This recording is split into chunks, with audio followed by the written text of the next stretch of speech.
अस्सलाम वालेकुम जी dear students. ये एग्जांपल जो है पेज 318 के ऊपर जो आपने कर ली है, जो असाइनमेंट थी, तो हम इससे आगे मूव करेंगे। ठीक है, ये एग्जांपल वेरी सिंपल है, इसमें कोई भी डिफ़िकल्टी नहीं है। तो सिर्फ अगर मैं थोड़ा सा बताना चाहूँगा कि समटाइम्स आपको शायद पता ना हो, आर्क 10.55.71 डिग्री कैसे आता है। तो सिंपली tan इनवर्स लेना है अपने 0.1 का, जो भी वैल्यू आती है वो रेडियंस में आएगी, तो आपने उसको कन्वर्ट कर लेना है डिग्री में।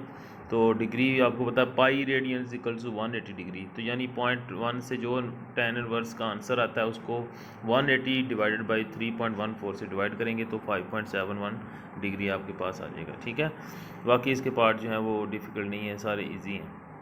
अच्छा, उसके बाद हम जो है फोकस करते हैं आगे, जो है वो कह रहा है कि smaller the desired lower cut off frequency of N amplifier the larger the input coupling capacitor must be. ठीक है, तो ये सिंपली बता रहा है कि अगर आपके पास फ्रीक्वेंसी गिवन है, फॉर एग्जांपल 15 हर्ट्ज़ फ्रीक्वेंसी है, तो आपको आर एस जो है वो सोर्स नहीं है, आर आई जो है 100 ओम है आपके पास, तो what will be the C1। तो C1 आप चूज़ कर सकते हैं, क्योंकि आपको पता है F is equal to 1/2 pi R S plus R I into C. ठीक है, तो F जो है यहाँ से नीचे आ जाएगा, फ्रीक्वेंसी यहाँ पे इधर आ जाएगी, C1 इधर आ जाएगा, आर एस चूँकि ज़ीरो है तो नहीं होगा, सिर्फ आर आई फ्रीक्वेंसी और 2 पाई। यहाँ से आप क्या निकाल सकते हैं, कैपेसिटेंस। ठीक है, on the other hand if the input resistance is 10 kilo ohm, the required capacitance जो है वो is 1.06 microfarad, much more reasonable value. ठीक है, तो वो कह रहा है कि जैसे जैसे आप रेशो है ना, C1 और R दोनों एक फ़िक्स फ्रीक्वेंसी अगर आपने अचीव करनी है, अगर C1 की वैल्यू कम रखेंगे तो R1 की ज़्यादा रखनी पड़ेगी, अगर R1 की ज़्यादा है तो C1 की। इस तरह से आप रेशो दोनों को बना सकते हैं। ठीक है, दोनों में से जिसकी वैल्यू कम ज़्यादा करेंगे तो आपकी क्रिटिकल फ्रिक्वेंसी जो है वो चेंज हो जाएगी। ठीक है, आगे सिंपल हम जो अब फोकस करेंगे आउटपुट कपलिंग कैपेसिटर। ठीक है, इनपुट कपलिंग कैपेसिटर हमने देख लिया है, अब हम आउटपुट कपलिंग कैपेसिटर C2 जो हम लगाते हैं लोड के साथ, ठीक है, इसके ऊपर फोकस करेंगे। और जो डायग्राम है simple, the output and load resistance of amplifier and the output coupling capacitor from an RC network that reduce the signal reaching the load at low frequency। ठीक है, तो जैसे इनपुट वाला कैपेसिटर सिग्नल को reduce कर रहा था, इसी तरह आउटपुट जो वाला कैपेसिटर ये भी सीरीज़ में आ रहा है तो ये भी रिड्यूस करेगा। ठीक है, तो ओवरऑल दोनों कैपेसिटर जो हैं जब इफ़ेक्ट करना शुरू होंगे तो डेफिनेटली आपका सिग्नल डबल जो है वो रेट के साथ अटेन्यूएट होना शुरू करेगा, डिपेंडिंग अपॉन क्रिटिकल फ्रिक्वेंसी। ठीक है, the figure shows the resistance capacitance combination found by the output resistance, output coupling capacitor and load resistance of an amplifier. The effect of the output coupling capacitor on the frequency response is same as that of the input coupling capacitor। तो same effect है at lower frequency जो है वो there is significant voltage drop across the capacitive reactance, so the less signal is delivered to the load। जिस तरह हम कह रहे थे एम्पलीफायर के इनपुट पे स्मॉल सिग्नल पहुंच रहा है, और यहाँ पे हम कहेंगे लोड को कम सिग्नल डिलीवर हो रहा है, जहाँ लोड के सीरीज में है। द ब्रेक और corner frequency due to the output coupling capacitor C2 is found in the same way in which we found the FL due to C1। It is the frequency at which the capacitive reactance XC2 equals to the resistance R naught plus R L. तो ठीक है, resonant frequency के ऊपर आपकी capacitive reactance C2 की और R naught plus R L, जो दो रेजिस्टेंस आपकी जो आ रही हैं, R naught plus R L equal किसके हो जाएगी, कैपेसिटिव रिएक्टेंस ऑफ C2 यानी XC2 के एट रेजोनेंस। तो इनको इक्वेट करते हुए जब आप इधर इक्वल रखेंगे और फिर आप 2 पाई से डिवाइड करेंगे तो आपके पास ये फार्मूला जैसा कि पहले बना है, और दूसरा फार्मूला जो है वो कैपेसिटर की वजह से दोनों में कोई फ़र्क नहीं है। पहले फार्मूले में इनपुट कैपेसिटर है और R I plus R S, दूसरे जो कैपेसिटर C2 आएगा और R naught plus R L, R naught जो इंटरनल रेजिस्टेंस है एम्पलीफायर की। ठीक है, ये दो आपके पास अब इक्वेशन जो है वो बन जाएगी, ठीक है। If the lower cut off frequency,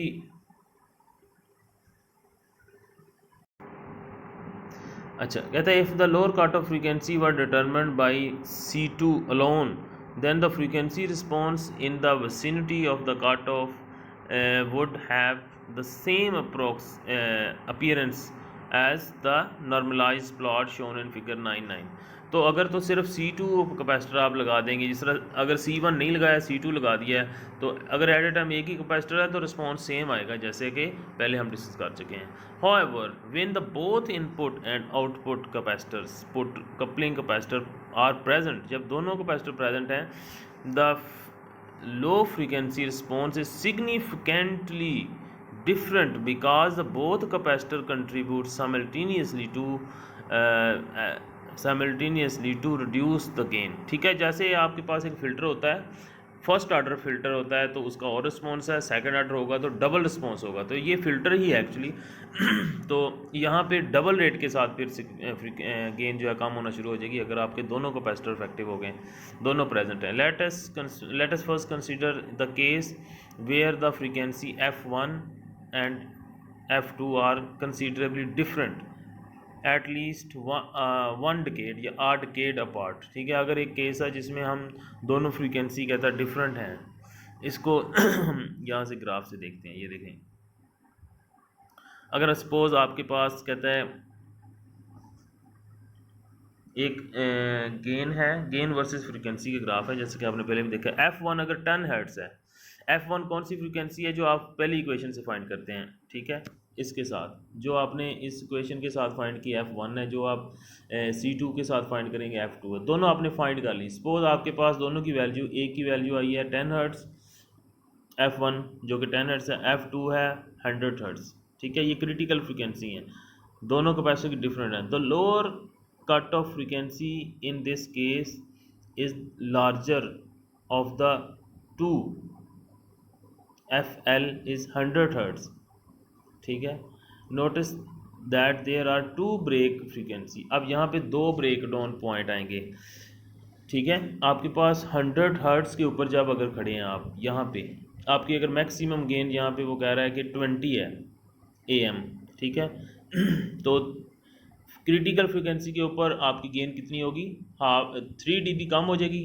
तो आपने 3 dB जब आप कम करेंगे, ये 20 - 3 जो है वो 17 हो जाएगी। यहाँ पे आपकी 17 dB है। अगर आपकी फ्रीक्वेंसी 100 से 10 जाती है, इसका मतलब आप 1 डिकेड कम हुए हैं, तो आपका अटेनुएशन कितनी आएगी, यहाँ से यहाँ तक जो अटेनुएशन रेट है वो 20 dB पर डिकेड जो पहले होता है।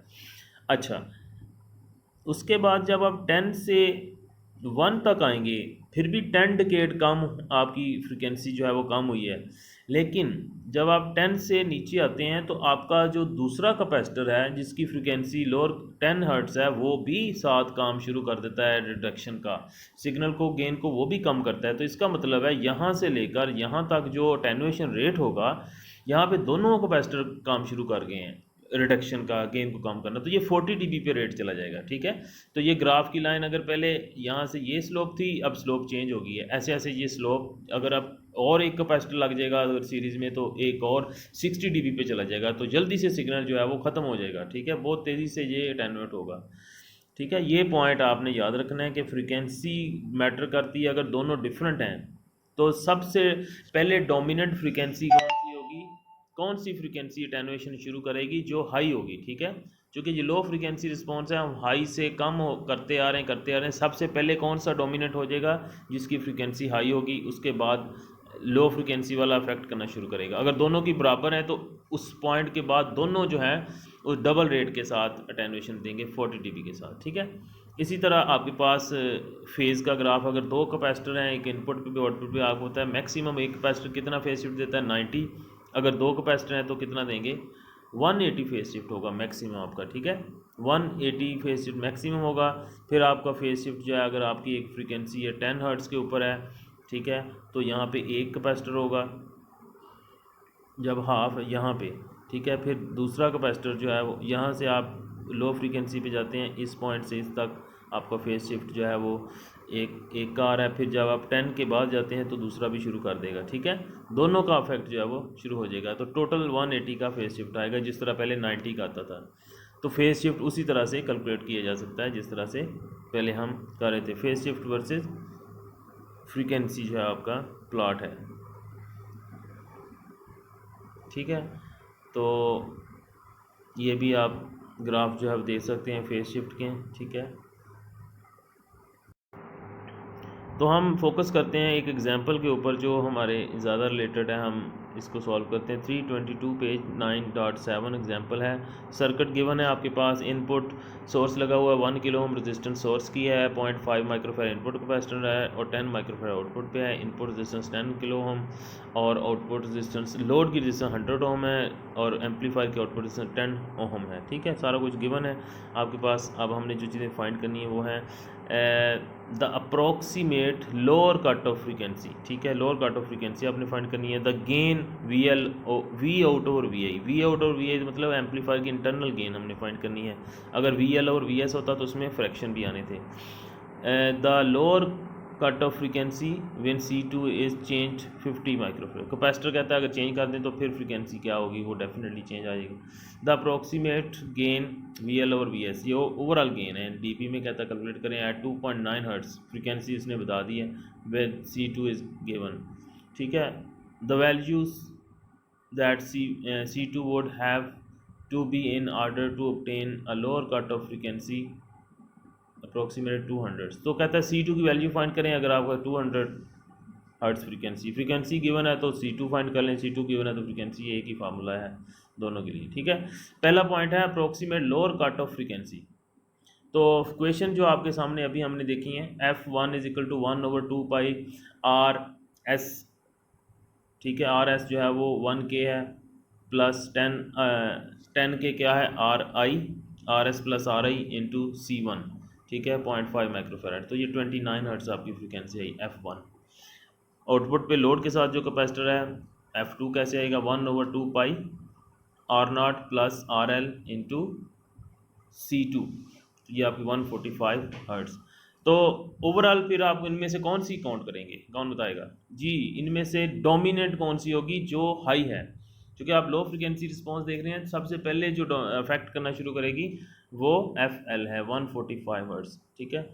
तो 150 हर्ट्ज कहता है। एक इक्वेशन है, अगर आप दो फ्रीक्वेंसी आपके पास आती हैं तो उनमें से अगर आपने ये इक्वेशन जो है आपने देख लेनी बुक में, ये फोर्थ ऑर्डर इक्वेशन है।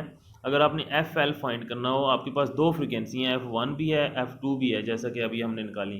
कहता है उनको इस इक्वेशन में पुट करें, वहाँ से FL आपका निकलेगा, ठीक है। ये आप किसी भी कैलकुलेटर से सॉल्व कर सकते हैं। तो FL जो है वो डोमिनेंट तो डेफिनेटली हायर होगी, लेकिन अगर आप एक्चुअल देखना चाह रहे हैं तो एक उन्होंने एक फार्मूला दिया हुआ है, इससे भी आप निकाल सकते हैं, ठीक है। अच्छा, तो उसके फार्मूले के मुताबिक ये कितनी आई है, हमने जो डोमिनेंट निकाली वो 45, ठीक है। डोमिनेंट जो 145, ठीक है, और फार्मूले से 150 आई है, ठीक है। तो उसके आसपास सेकंड पार्ट ये है कि आपने फाइंड करनी है gain V out over VI। तो गेन आपको फाइंड करनी है, गेन इसने गिवन भी है हमारे पास, VL ओवर VS गिवन है 140, ओवरऑल गेन गिवन है, आपने फाइंड करनी है इंटरनल गेन। तो क्या करेंगे formula, overall gain is equal to input fraction RS plus RIN, gain internal gain आपने जो फाइंड करनी है, और ये लोड वाला फ्रैक्शन है 100 ओम R0 और ये लोड, और यहाँ से आप दोनों फ्रैक्शन से अगर डिवाइड कर देंगे तो आपकी 140 से गेन बढ़ के 169 हो जाएगी। एक्चुअल गेन एम्पलीफायर की ये थी, ये फ्रैक्शन जो है वो निकाल दी हमने, ठीक है। थर्ड पार्ट जो है वो the lower cut off frequency when C2 is change to 50 microfarad. तो एक ही फार्मूला है, F2 is 1/2 pi 10 plus 100 into 50। यहाँ पे कैपेसिटर की वैल्यू चेंज आप कर देंगे और 29 हर्ट्ज फार्मूला वही है आपका निकलेगा। अब 20 दोनों फ्रीक्वेंसी बराबर हो गई, ठीक है, F1 और F2 बराबर हैं। तो फिर डोमिनेंट फ्रीक्वेंसी कौन सी होगी, अब हमारे हिसाब से तो 29 होगी, लेकिन अगर आप इक्वेशन से सॉल्व करेंगे तो वो कह रहा है कि 45 आएगी। वही इक्वेशन जो फोर्थ ऑर्डर वाली बुक में गिवन है उससे आप कर सकते हैं। अच्छा, the approximate gain V L over V S in D B at 2.9 hertz, ठीक है। गेन कहता फाइंड करें with C two is this. तो अच्छा, फोर्थ पार्ट है गेन हमने फाइंड करनी है वी एल और V S at 2.9 hertz. Frequency कितनी कम हुई है जी, 29 से 2.9 का मतलब 1 डिकेड कम हम फ्रीक्वेंसी पे जाएंगे तो गेन कितनी डीबी कम होती है। हमें ज़बानी भी पता है सबको कि 1 डिकेड का मतलब है कि आपकी 20 dB टेनवेशन आएगी। और जब दोनों 29 पे हैं तो डबल कैपेसिटर है तो 20 + 20 कितना होगा, 40 dB हमने गेन को कम करना है। 2.9 hertz is and 1 decade below the break frequency of 29, ठीक है। Because the gain falls at the rate of 40 dB per decade below the break frequency at 2.9 hertz it will be 40 dB less than A M क्या है, mid band gain. तो A M calculate कैसे करते हैं जी, हमारे पास given gain कितना है 140, उसको 20 लॉग लेंगे तो आपके पास एक्चुअल गेन आ जाएगी डीबी में 42.9 dB आपके पास गेन आएगी। तो एट 2.9 पे कितनी होगी, इसमें से 42.9 माइनस 40 किया तो 2.9 dB गेन रह जाएगी अगर आप फ्रीक्वेंसी इतनी कम करते हैं। फ्रीक्वेंसी लो पे जाके आपकी गेन बिल्कुल ख़त्म हो जाएगी।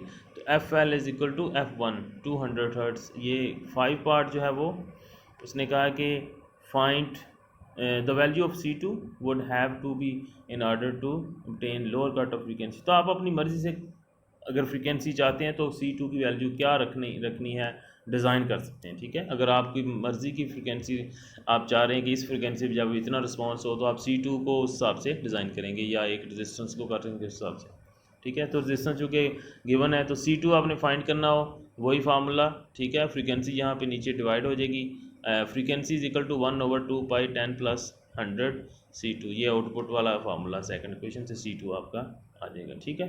इसके बाद shunt capacitance and high frequency response.